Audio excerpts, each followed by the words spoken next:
Saudações a todos.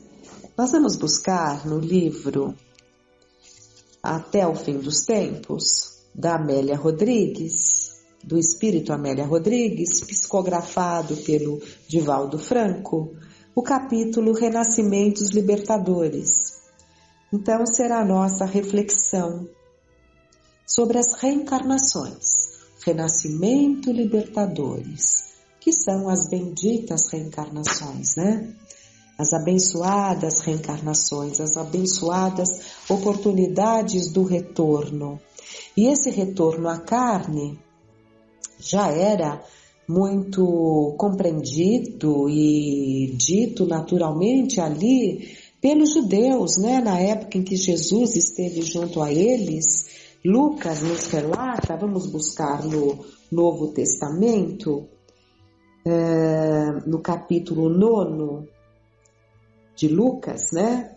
Que é a confissão de Pedro, porque Pedro vai reconhecer quem é Jesus. Então, é narrado por Lucas, estando ele, que é Jesus, orando à parte, era comum Jesus afastar-se para orar. Achavam-se presentes os discípulos, a quem perguntou: quem dizem as multidões que sou eu? Responderam eles: João Batista, mas outros, Elias, e ainda outros dizem que ressurgiu um dos antigos profetas. Mas vós, perguntou ele, quem dizeis que eu sou? Então falou Pedro e disse: és o Cristo de Deus. Ele, porém, advertindo-os, mandou que a ninguém declarassem tal coisa, né?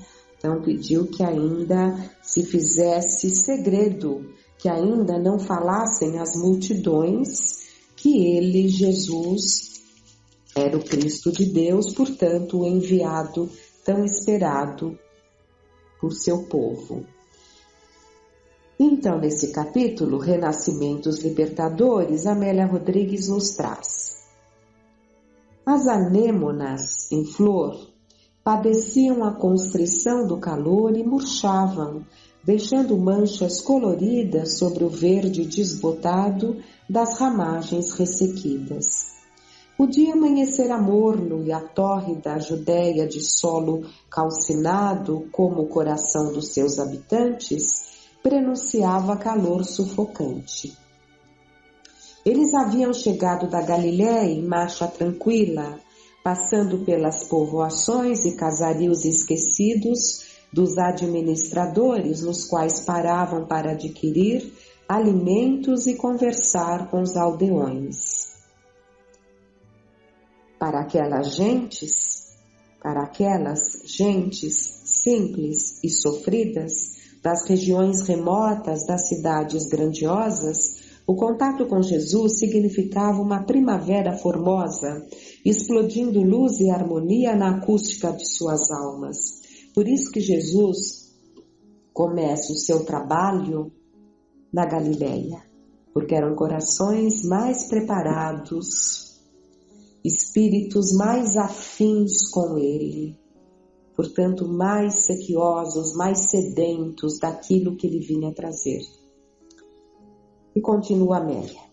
Ademais, por onde ele passava, mesmo que não se fizessem necessárias as curas ostensivas ou que não ocorressem de forma pujante, permaneciam suaves aragens de paz, e todos se sentiam reconfortados, tocados nos recessos do ser.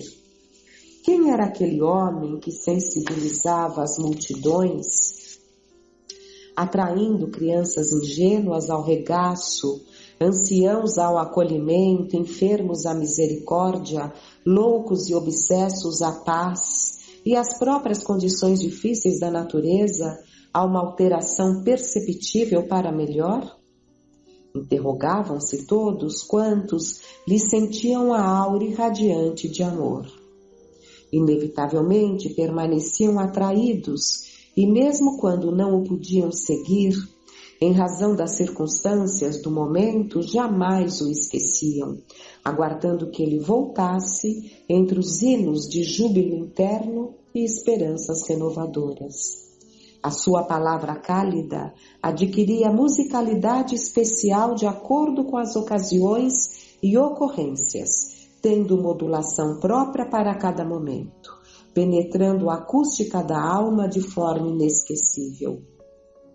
Isso que ela está nos relatando como espírito, né? Que as suas palavras tinham uma musicalidade própria para cada momento, isso já foi estudado, verificado e provado, né? Pelos estudiosos, a métrica de todos os versos, porque na verdade era um hino, tinha uma métrica definida, portanto tinha ali um ritmo definido para cada situação, um determinado ritmo definido por ele. Então ele falava na forma de versos com uma cadência pré-programada, enfim, é uma coisa maravilhosa. É muito difícil conceber-se na atualidade tumultuada da sociedade o significado da presença de Jesus e o convívio com ele, em razão dos novos padrões comportamentais e dos interesses em jogo de paixões agressivas e asselvajadas. Entretanto, numa pausa para a reflexão, numa silenciosa busca interior, no momento tranquilo de espera, pode-se ter uma ideia do grandioso significado da convivência pessoal com ele. Isto porque as motivações sociais e econômicas do momento terrestre são muito tormentosas e as conquistas parecem sem sentido após conseguidas, não preenchendo os vazios do coração que prossegue inquieto, aguardando. Aqueles eram diferentes, sim. Não obstante, as criaturas eram muito semelhantes às atuais, em razão das suas necessidades espirituais que se apresentavam como angústias para imediato atendimento. Face ao desconhecimento das leis soberanas da vida, que estavam restritas aos impositivos da intolerância religiosa e às descabidas exigências políticas. O ser humano sentia-se relativamente feliz quando podia desfrutar dos jogos da ilusória ribalta dos prestígios econômicos, sociais e políticos, cujas vantagens sempre deixavam um gosto azinhavrado de decomposição. Sem uma visão mais profunda do significado da existência, sem uma psicologia pessoal mais lúcida após as mentirosas vitórias, sentia-se frustrado, atirando-se nos fossos da promiscuidade moral ou nas rampas da perversidade guerreira, quando esmagava outros e consumia nas chamas da crueldade seus bens, seus animais, seus descendentes, que eram reduzidos à ínfima condição de escravos. A esperança de um libertador pairava em todas as pessoas de Israel, que desejava, por outro lado, tornar-se uma nação escravizadora. Então, é muito importante que seja entendido isso, que esse povo que tanto ansiava pela liberdade, na verdade, ele tinha o desejo de libertar-se, mas de se impor, de escravizar, né? Em revanche, como diz ela, em revanche contra todos aqueles outros povos que a afligiram. Não era um anseio justo e nobre para a conquista da liberdade, mas uma ambição para a vingança. Mas é assim que esse povo, de modo geral, sentia.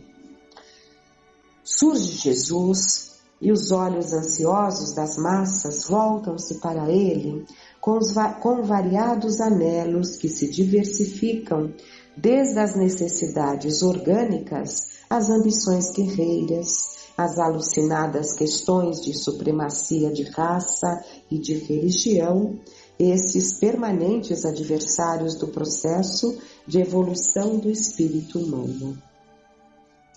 Então, essas questões, né? Como ela diz, são permanentes adversários do processo de evolução do espírito humano.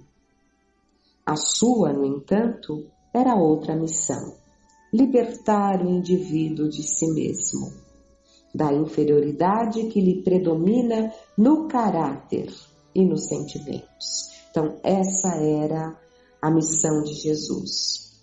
Essa era a sua proposta. Para isso que ele veio, para isso que ele é o nosso mestre desde que nos acompanha, muito antes do primeiro átomo que formou a Terra existir. Ele já nos acompanha, como ovelhas desgarradas que somos. Então, qual que é o propósito dele? Libertar o indivíduo de si mesmo, da inferioridade que lhe predomina no caráter e nos sentimentos. É natural, portanto, que não fosse compreendido sequer por aqueles que estavam ao seu lado, já que os interesses em pauta eram tão divergentes.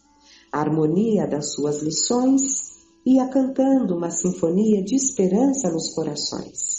E a música do seu conteúdo, lentamente, fixava-se na memória dos companheiros de ministério, que ainda não se haviam dado conta da magnitude do empreendimento. As revelações faziam-se lentamente, e como suave calor que amadurece os frutos, assim ele necessitava preparar os seres para o entenderem. Desse modo, após o formidando fenômeno da multiplicação dos pães e dos peixes, e após orar, interrogou os amigos que estavam ao seu lado, sem a presença de estranhos no convívio íntimo. Quem dizem as multidões que eu sou? Tomados de surpresa com o inesperado da interrogação, ele jamais indagava por conhecer a profundeza dos sentimentos humanos, e a época em que estava, responderam-lhe quase em uníssono, vários deles. João Batista, outros, Elias, outros, um dos antigos profetas ressuscitados. Houve um silêncio quebrado levemente pelas harmonias ambientais. Após alguns instantes, ele indagou sem rebuços. E por quê? Aliás, e vós, quem dizeis que eu sou? A pergunta pairava no ar quando Simão Pedro, tomado de súbita inspiração, respondeu emocionado: o Messias de Deus. Cantavam no ar morno da manhã as vibrações da imortalidade, e diáfana caravana de espíritos iluminados acompanhava esse momento que ficaria imorredouro na orquestração da Boa Nova, porque foi o momento primeiro, supremo, único, digamos assim. Foi muito especial, porque ninguém sabia ainda que ele era o Messias. Mas, inspirado por Deus, neste momento, Pedro capta a revelação. Pedro nos revela, Pedro revela à humanidade que ele era o Cristo de Deus. Ainda não passara a estupefação quando ele, com semblante iluminado, proibiu-os de falar sobre o tema, adindo: o Filho do Homem tem de sofrer muito, ser rejeitado pelos anciãos, pelos príncipes dos sacerdotes e pelos escribas, tem de ser morto e ao terceiro dia ressuscitar. Estavam lançados os pilotes do reino de Deus que o tempo futuro deveria construir. Obra de tal magnitude, no mundo de perversões e conflitos de valores, exigia o sacrifício da própria vida daquele que a iniciasse. O anúncio da paixão e da morte, no entanto, fazia-se precedido pela glória da ressurreição, pelo triunfo do dia sobre a noite, pela fulguração da imortalidade sobre a transitoriedade física. Ademais, a revelação do processo evolutivo era apresentada de maneira sutil, com base na crença dos hebreus. O Golgi, a reencarnação do espírito em novas roupagens terrestres. Então Jesus estava dosando todas essas revelações para que eles pudessem assimilar aos poucos, para que conseguissem, dentro das suas crenças, compreender esses novos valores, Era a crença secreta entre os sacerdotes, aquela que se fundamenta no processo de elevação espiritual através das existências sucessivas como herança natural de longa vivência no Egito, com seus sacerdotes e intérpretes mediúnicos do mais além. Não nos esqueçamos que esse povo viveu com os egípcios. Viveram, Se não me falha a memória, uns 400 anos eles viveram ali com os egípcios e assimilaram muita coisa, assimilaram não só a idolatria, misturando muitas coisas, características ali do povo egípcio, como também esse conhecimento da volta a novos corpos de carne, que era um conhecimento dos sacerdotes experimentados, daqueles intérpretes mediúnicos, que seriam os médiuns, sacerdotes que hoje chamamos os médiuns. Então, na verdade, eram médiuns que traziam aprendizado, mas era, digamos assim, a portas fechadas para aqueles que já tinham um entendimento, Então, era um conhecimento secreto, porque o povo em si não estaria em condições desse entendimento. Jesus divulgava ambas realidades, ensinando que ele ressurgiria dos mortos nas roupagens espirituais, condensadas em admiráveis fenômenos de materialização, o que atestava a não assentir ser João o Batista, que morrera fazia pouco, nem Elias ou outro qualquer dos profetas ressuscitados, no caso, ora reencarnados. Porque esses estavam ali, eles sabiam que João Batista tinha sido Elias, o judeu sabia, Então, não poderia ser Jesus.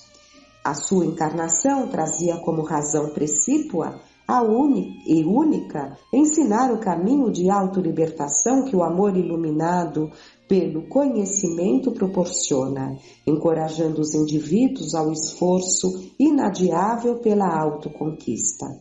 Espírito de Skol mergulhara nas sombras humanas como estrela de primeira grandeza que vencia a distância imensa do lugar onde radiava luz e segurança para que todos se resolvessem por acompanhá-lo ao preço do sacrifício e da doação total.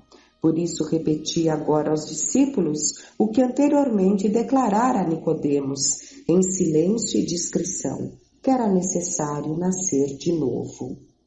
A doutrina dos renascimentos era apresentada como caminho para a verdade e a vida, que ele próprio se fez. O dia avançava e, substituindo o perfume das flores que emurcheciam, o ar parado, aumentando de temperatura, impunha a necessidade de avançarem, margeando os caminhos ásperos nos quais algumas árvores frondosas, sucômoros, figueiras, tamareiras exuberantes ofereciam abrigo do sol inclemente. O processo da reencarnação é o único que se coaduna com a justiça de Deus, oferecendo a todos as mesmas oportunidades de evolução, mediante as quais enriquece os espíritos com as conquistas nobres do pensamento e da emoção, depurando-se dos atavismos infelizes que neles predominam como decorrência das experiências primitivas. Graças a essa lei de causa e efeito, cada um é responsável pelas ocorrências do seu deambular, tendo a liberdade de agir e a responsabilidade pelas consequências da sua escolha. O Filho do Homem, porém, iria sofrer sem nenhuma necessidade ou impositivo de evolução, exclusivamente para dar testemunho de que a dor não tem caráter punitivo, mas também funciona nos culpados, culpado que ele não era, como recurso de autopurificação.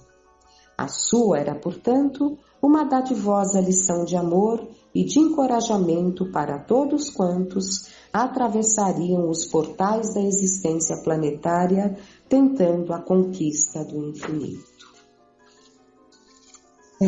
Assim ela termina o seu capítulo. Renascimentos libertadores. Libertadores sim, porque são os renascimentos que nos libertam. E libertadores sim, porque quando esse conhecimento alcançar a todos, cristãos, não cristãos, batendo pela porta da ciência, a ciência vai mostrar, a ciência vai comprovar, e todos os cultos, todas as formas de crença se renderão às evidências.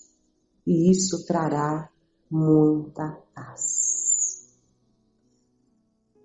Aí sim, poderemos sentir a era da pacificação. Que fiquemos em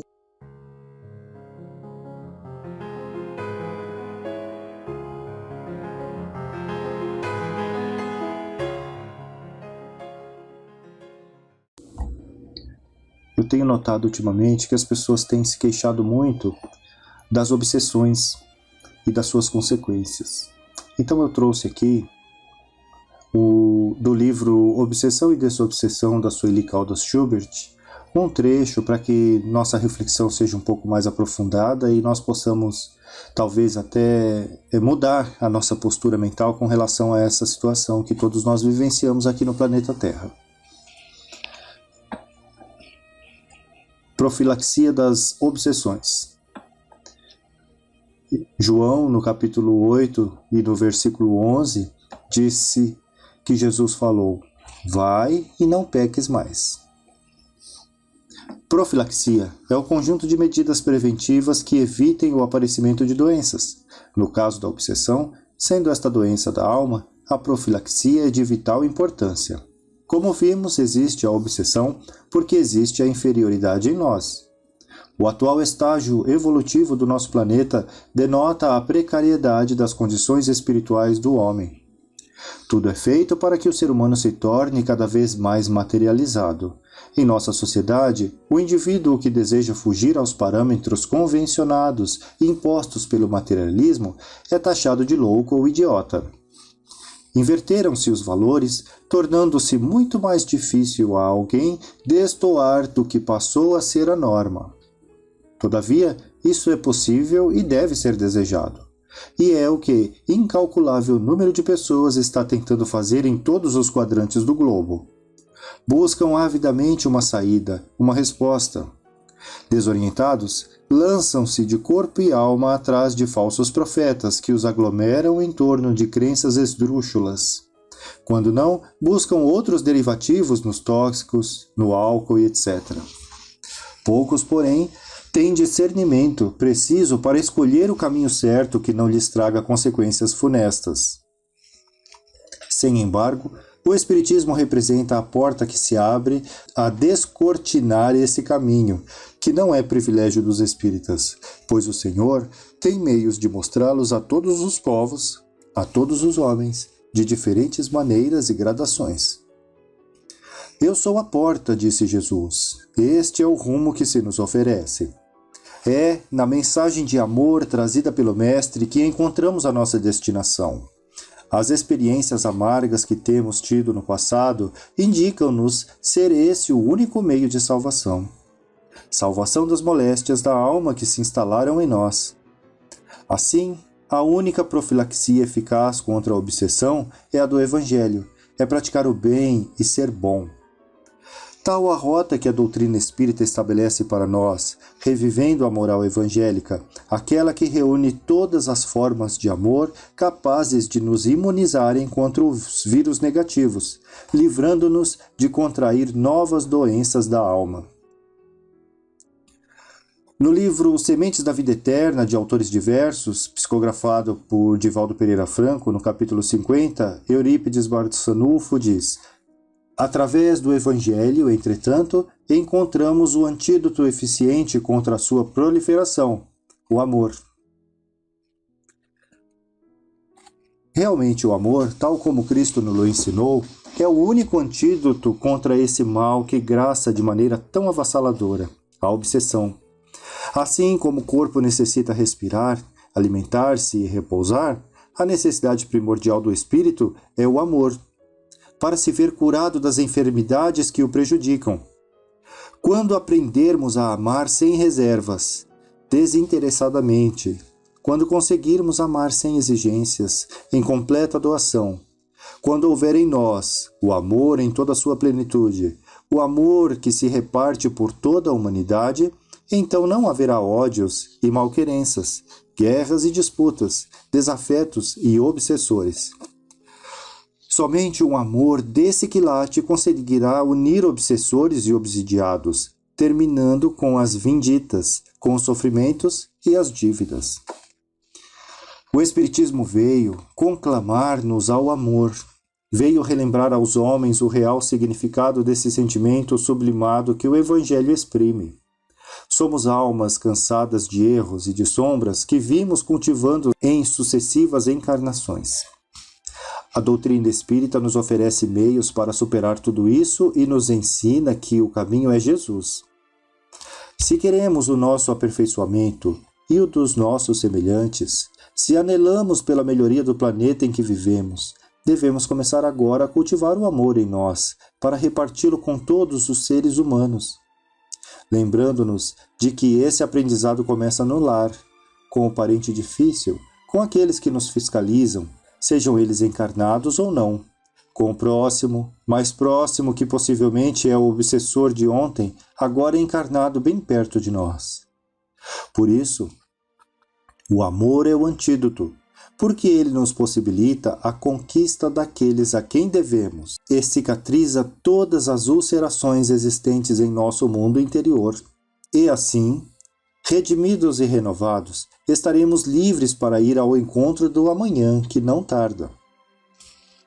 No livro Sementes de Vida Eterna, de autores diversos, psicografado por Divaldo Pereira Franco, também no capítulo 50, Eurípides Barçanufo diz: aquele que encontrou Jesus já começou o processo de libertação interior e de desobsessão natural. Encontrar Jesus, tal como Paulo de Tarso e Eurípides Barçanufo o encontraram. Encontrar Jesus significa libertação, libertação do passado, dos erros que nos aprisionam como pesadas grilhetas, libertação de nós mesmos. Encontrar Jesus realmente significará mudança radical na intimidade do nosso ser. Será a reforma interior definitiva, o nascimento de um homem novo que veio finalmente à luz daquele que é a luz do mundo. Essa, conforme afirma Eurípides, é a desobsessão natural. Bem poucos encontraram Jesus em plenitude. A maioria de nós o estamos buscando ainda. Entretanto, aquele que efetivamente encontrá-lo ficará virtualmente transformado. Identificação com Cristo significa a eclosão do amor verdadeiro. Mas o que se depreende é que nós estamos descobrindo, enxergando e sentindo Cristo progressivamente. Lentamente, a sua presença vai sendo percebida em nosso coração, e o Espiritismo veio contribuir de maneira decisiva para esse reencontro sublime, quando tivermos atingido a plenitude da vivência cristã e espírita. Que não desanimemos de tentar, que não nos desviemos do caminho, porque já o tempo escasseia. Importa manter acesa a chama da fé e a luz da esperança. Embora os empeços da jornada, resultantes da nossa pouca evolução, Tudo fazem para nos sustentar os seres invisíveis que nos amam e que nos impelem a prosseguir. São os Eireneus do amor, que vêm nos apoiar e que aguardam a nossa ascensão. Os sacrifícios que a luta odierna nos impõe, a firmeza e a coragem de que devemos revestir-nos para resistir às tentações das sombras, os pesados tributos de dor com que a violência e a permissividade dos costumes nos oneram, o esforço titânico para lutar contra as forças negativas que vêm de fora para dentro e aquelas outras que se movem de dentro para fora, representam para nós todos a arena dos sacrifícios onde fomos colocados para testemunhar a nossa fidelidade ao Cristo. Estamos na imensa arena do mundo, onde as lutas são acerbas e os testemunhos, muitas vezes, cruciais. Que a doutrina espírita que nos ilumina a alma possa realmente nos tornar iluminados no testemunho de fidelidade, de amor e de fé que formos capazes de oferecer. Então, quando tudo terminar, quando se apagarem aos nossos olhos carnais as luzes do mundo, que possamos abandonar o invólucro físico com a serenidade de quem perseverou até o fim. Nessa hora sentiremos o amor do Cristo a nos envolver e compreenderemos, por certo, que conseguimos realizar alguma coisa no progresso do aperfeiçoamento. Nessa hora sentiremos o amor do Cristo a nos envolver e compreenderemos, por certo, que conseguimos realizar alguma coisa no processo do aperfeiçoamento. E meditando no infinito que nos aguarda, recobraremos as energias para prosseguir na jornada que um dia nos conduzirá até Jesus. Esse texto me tocou profundamente e me mostrou o quanto é importante que nós não nos queixemos das condições em que nos encontramos aqui na Terra agora. Para cada um é feito um ajuste preciso. Esse ajuste é feito por Deus, pessoalmente. Ele ajusta cada situação a cada pessoa. E cada coisa que nós vivenciamos aqui é uma oportunidade que temos de progredirmos, de aprendermos definitivamente o que é o amor verdadeiro que Cristo trouxe para nos ensinar. Estamos nos aproximando da festa que comemora o nascimento de Jesus aqui na Terra. E isso é uma coisa muito importante, é uma data que nos faz ver o quanto o Mestre Jesus modificou esse planeta, o quanto ele faz com que nós vivamos melhor, o quanto ele nos traz o bem, o quanto ele nos possibilita, através do caminho que ele indicou para a gente, o crescimento e que com isso nós nos desvencilhamos do sofrimento. Esse texto deixa claro o quanto nós devemos ao Mestre.